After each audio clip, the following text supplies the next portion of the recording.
I'm joined with Tolu A. Akinyemi. His nickname is the Roaring Lion of Newcastle. Tolu is the author of multiple books and he is also a book publisher.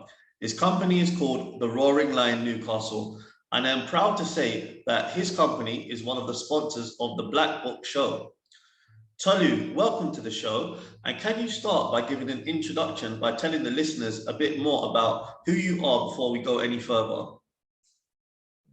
I'm Tolu A. Akinyemi, a multi-award-winning Nigerian writer based in the northeast of England.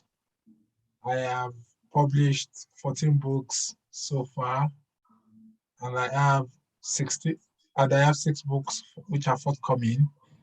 I write in the genre of poetry, short stories, essays, and children's literature. And my books and writings are deeply embedded in the human experience, everyday universal experiences that we humans face around the world. Also, I am the owner of the publishing imprint, the Roaring Lion Newcastle, and also co-founder at Lion and Lilac, a UK-based arts organization. I'm also the founder of the Newcastle Review, another UK-based art organization. So that's just a bit about me and my literary journey. With 14 books published, 6 on the way, and a couple of work in progress, would it be safe to start name dropping you as an African literary great? Mm-hmm. Thank you, Makonnen, for that. I would say I am on my journey to becoming. So I'm not there yet. I am on the journey to becoming an African literary great. And the reason why I say that is that I am always an advocate of great works. And over the years, I have invested a lot of time, a lot of effort and resources, on my literary journey. And I believe that I am a work in progress, and only time will tell if I will be among, or if I will be named among the illustrious sons of Africa, illustrious sons of Africa who are doing everything to promote African literature. And I think my journey at the Roaring Lion Newcastle, that is all we are about, promoting African and Black literature to the West. So that's what I would say in relation to that. You have built many literary platforms, and you mentioned some of them briefly to begin with. Can you tell us a bit more about the platforms you have? Yeah, so the Roaring Lion Newcastle, it's a publishing imprint dedicated to publishing books published by Black Black authors, and the reason why I built that imprint is to give access as well to my people, to have a space whereby literature from Black authors, Black writers are not just, a safe space whereby we can publish literary works from Black authors around the world. Also, Lion and Lilac is a UK-based arts organization which is committed to giving a voice to underrepresented writers and being a safe space whereby we can showcase works of these writers who are looking for a home for their works. So that is what we do at Lion and Lilac, and we publish works of literature every quarter, and more information about what we do at Lion and Lilac can be found on lionandlilac.org. And for Newcastle Review, it's a place whereby we showcase literature from around the world. And what we do is just to review books, we run press releases, we interview authors, just a form of an illumination. We illuminate authors. We bring authors to the spotlight. So that is what we do basically at the Newcastle Review. And for me, with all these platforms, I always believe that it's always best to like create access, create opportunities for people who ordinarily would not have access to the mainstream press. People ordinarily are excluded from getting published by the big literary presses, and also people who ordinarily would not have their works accepted in the major literary magazines around the world. So it's just a way to like, through these platforms, through these channels, creating access, creating opportunities for my people, and spotlighting their works to a greater audience around the world. Did you create those platforms because of gatekeeping within the literary space, or you were keen on creating access for others? Yeah, like I said, basically it was just about creating access for people, giving people the opportunity. And like we all know, there's a lot of gatekeeping within, the literary space, the literary spectrum, whereby opportunities, you know, opportunities don't come, to opportunities are limited, and people who have access to these opportunities, they have their own sort of clique that benefit from these opportunities.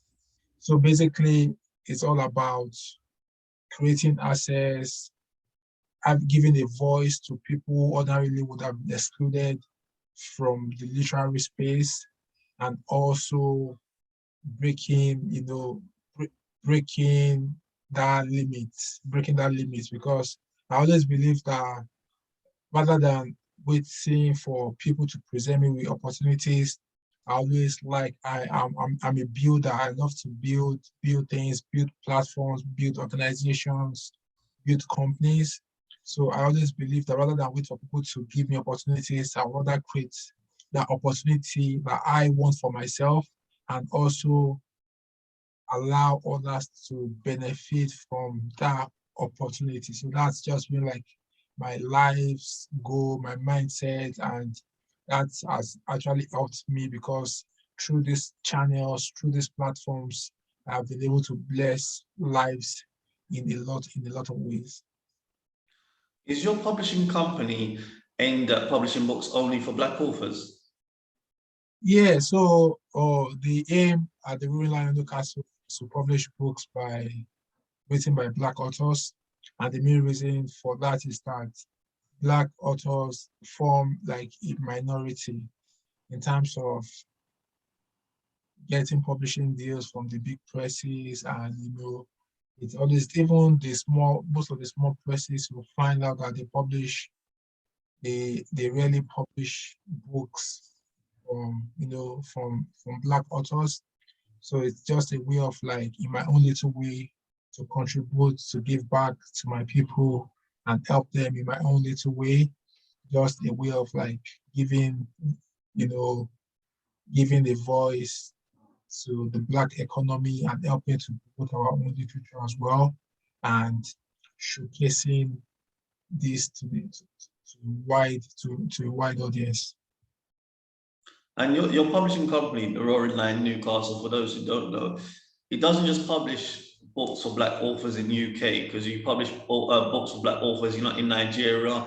There's also in I think it was Republic of Ireland that you published a book for. So can you just elaborate more in terms of, the fact that you publish for Black authors internationally? Maybe mention one or two, or some of the people that you worked with internationally to publish books for. Yes, so yeah, like you mentioned, we've published books for Black authors. Some of the Black authors are in the UK here. We have some in the Republic of Ireland. We have some back home in Nigeria as well. So basically, the whole idea of what we do at the Royal Lion Newcastle is to showcase both established and emerging voices. So the first step is to identify emerging voices, anywhere. It doesn't really have to be like a precise location. Identify these emerging voices and give them a platform, which we have at the Royal Lion Newcastle, to showcase them to wide audience. So we've published, for example, Oluyede Michael Taiwo, his collection of poems, Lagos is Killing Me. We've published, and is based in Nigeria, Lagos, Nigeria. We have Letter to Lily by Fumi Koka. She she used to be based in Nigeria, but she is now in the UK. So we have like a wide array of authors, both in the UK and in other countries around the world as well. How did you come up with your nickname, the Roaring Lion of Newcastle? And do you think you have lived up to your nickname? Yeah, so my first collection of poems is titled not yeah the my first collection of poems is titled Dead Lions Don't Roar. And at the time, whenever I had like a performance, I would get on stage, I would roar, everybody in the audience would roar along with me. And whenever I got on stage at subsequent events, whenever I just mounted the stage, you find people roaring, people, get catching that vibe. And yeah, so they calling me the lion of Newcastle. And that was how that name stuck. And I would say in terms of living up to that name, I always, every, most Saturdays or every Saturday, I'm always at at our bookstore at the Time Out Market, and I have people just to ensure we get these books, make them accessible as much as possible to the book buying market. And I get a lot of compliments. I get a lot of words thrown at me, genius, whiskey, because people feel like, oh, you've written this number of books. It takes some sort of ingenuity for you to have been able to achieve this. It's not, it's not something you see every day, for someone to have published, or for a writer to have published 14 books and still have about 6 books upcoming. So I think in terms of living up to the name, the Lion of Newcastle, I have I have made my mark in a short space of time. I have left positive imprints on the sands of time, and I believe that in my own little way, I've done really well, both within African literature and even in the northern literary space in terms of my works and what I've done so far. So I believe, even though I wouldn't leave it to myself just to say, oh, I've done well, but judging from my own estimation, I think I've done well. And from the kind of feedback I receive every time I'm in the market, from the type of compliment I get, like it's a it, it's recurring, people You complimenting. mentioned Dead Lions Don't Roar as one of the titles of your book. Could you please tell us some of the other titles of your books? Yeah, so Deadline Zoro was my first collection of poems, and the second book that I published is a collection of inspirational and motivational essays titled Unravel Your Hidden Gems. And after that, I published the sequel to Dead Lions Don't Roar, which is titled Dead Dogs Don't Bark and They Don't Bite, which is another poetry collection. And after that poetry collection, I wrote another poetry collection titled Dead Cats Don't Meow, Don't Waste the Nightlife. After Dead Cats Don't Meow, another poetry collection, Never Play Games with the Devil. And after Never Play Games with the Devil, I released a collection, my award-winning collection of poems, A Booktiful Love. and also another award-winning collection of short stories, Inferno of Silence. Then in 20, okay, so after Inferno of Silence, I wrote another collection of poems, Never Marry a Writer, and also another collection of poems, Black Does Not Equal Inferior, which was my own response to the cries of equality, racial injustice, prejudice, and all the cries surrounding the Black Lives Matter movement after the death of George Floyd Jr. in the States. Then after that, I wrote another collection of poems on the theme of mental health titled Everybody Don't Pollute Mental. And after Everybody Don't Pollute Mental, I published two children's picture books titled I Wear Self-Confidence Like a Second Skin and I Am Not a Troublemaker.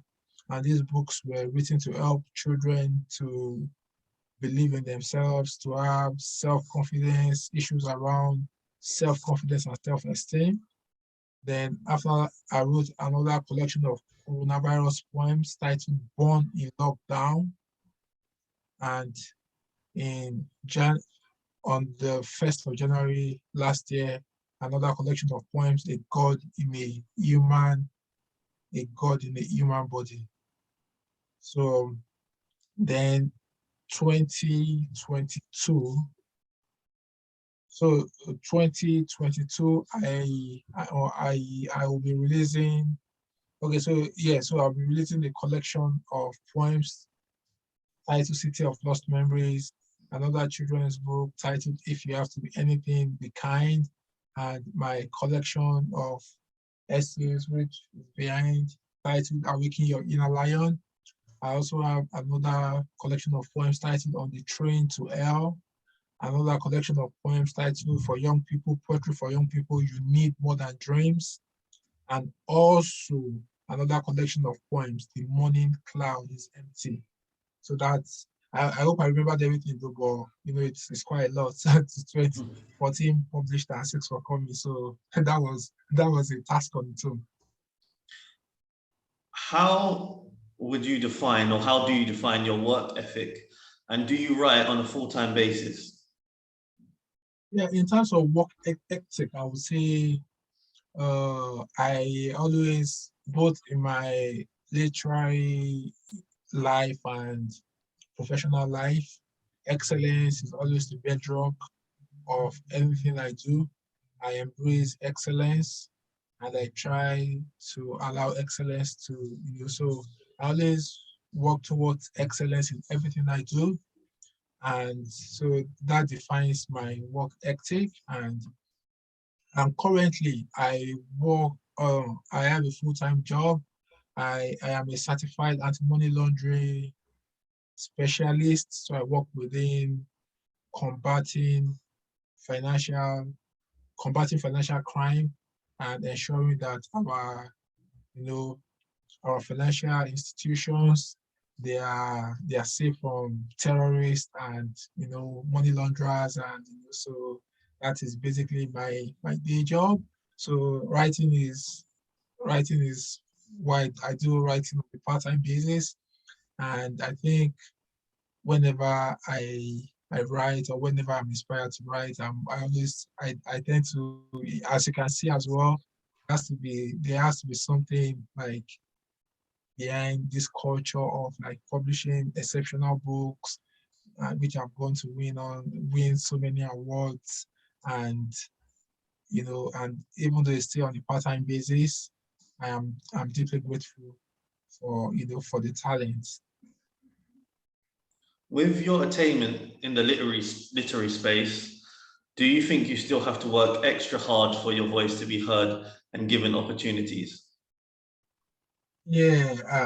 So I would say I I do not even have that mindset of like waiting for opportunities to be presented to me. Yeah, there are so many opportunities that come my way from time to time, and there are times I have to just keep pushing. I have to keep pushing myself, keep, you know. So, but I have the mindset that I always have to work extra hard as well. I don't just relax. I feel like, oh, because I've published 14 books and I have so many other books on the way, anything will be given to me on the platter of gold. I don't have that entitlement mentality because everything I've worked, everything I've achieved today, it's on the basis of hard work. And I would always value like working hard, putting in the shifts, pursuing excellence, and being consistent in my art because I know that is one of the things that brings opportunity your way, consistency, delivering great works, which should be at the art, which should be, the most important thing, every writer, excellence, delivering exceptional works, because with those, more opportunities will come your way. And that is what we can do on our own part. Why, just do your part, the opportunities will come, but I always try to push myself and, to get to that level.